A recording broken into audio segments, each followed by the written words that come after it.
Here is a story about a boy named Beau who was actually convinced he saw a UFO. Before I begin, I should make something clear. Many people don't believe everything they hear. But if you think UFOs don't exist, you should speak to Beau because he will insist that UFOs are real. Honestly, they are. It was flying in the sky and Beau saw it from afar.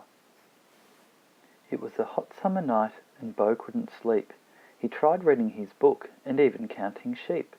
He tossed and turned until 2 in the morning and saw something strange without any warning.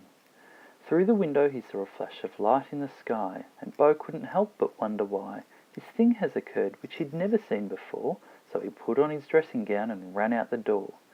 He looked up to the sky and it zoomed right away, leaving a trail so bright you could see it at day.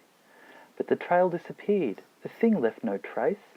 It left Earth's atmosphere and went back into space. The next morning at breakfast, with terrifying excitement, Beau told his parents about the strange bright event. They scoffed and they mumbled, "Oh, I'm sure you did, dear." But he knew that they weren't being very sincere.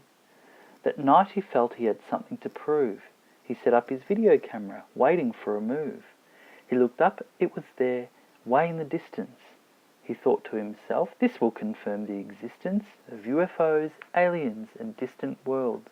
But what happened next will make your hands curl into a fist because the camera went dead. Beau missed the opportunity to prove what he said. He decided that he was going to tell his friends at school, even with the risk of sounding like a fool. He told Benjamin, Bill, Brent, and Bruce, who laughed and thought he was being a goose. With fear of his friends becoming aloof, Beau knew that he needed to get some good proof.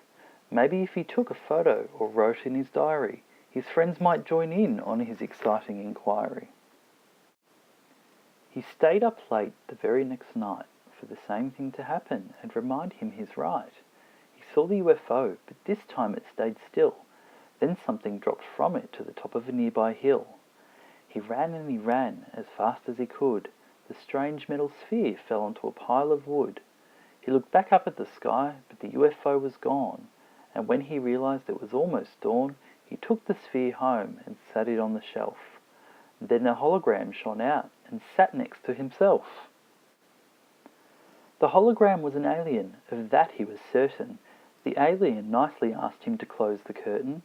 The alien was chatty and spoke about his home, about how him and his friends decided to roam the galaxy to see what they could find.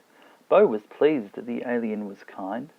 The alien asked Beau to keep this one quiet, otherwise everyone would start a riot.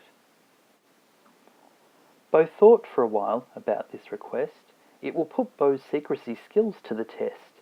He's been trying and trying with great persistence to get people to believe him of the UFO's existence. But he's kept it a secret until this day, unless you ask him about it, and then he will say that UFOs exist. Honestly, they do. Whether or not you believe it, Beau knows that it's true.